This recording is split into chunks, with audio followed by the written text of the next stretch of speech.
Before you start creating gestures, the first thing you need to remember is that figures are about 7.5 to 8 heads tall.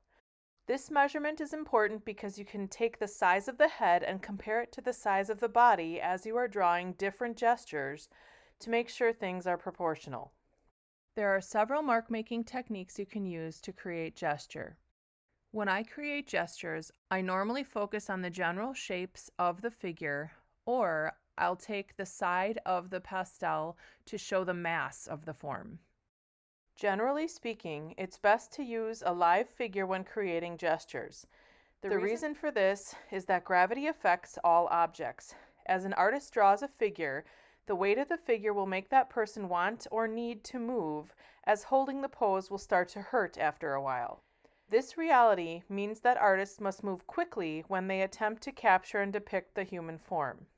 For these gestures, I didn't have a live model, so I used photographs of figures moving in space and limited myself to the amount of time I allowed for drawing by setting a timer with my smartphone. A kitchen timer works as well. For simpler gestures, which means mostly capturing the positive and negative shapes, you should limit yourself to about 2 minutes as a beginning student. As you get better at this and more advanced, speeding up the time is important. Often, college classes will start with 30-second gestures. As you draw a gesture of any figure, it's important to use your arm all the way up to your shoulder as it provides the best variety of marks on the page, something artists refer to as pressure, speed, and rhythm. When creating a gesture, it doesn't really matter where you start, as long as you look at the object and continually compare the shapes and sizes of one part of the figure to another to keep things proportional. What you should notice about me as I do this is that I'm looking at the image I used as much or more than the paper I'm drawing on.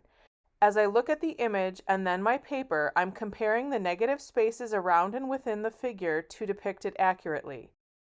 I'm also comparing angles of the body parts and thinking about the fact that the body gets thinner as it moves to the extremities.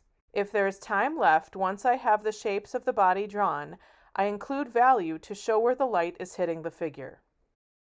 Some gestures can also last as long as 30 minutes, but those become more finished drawings.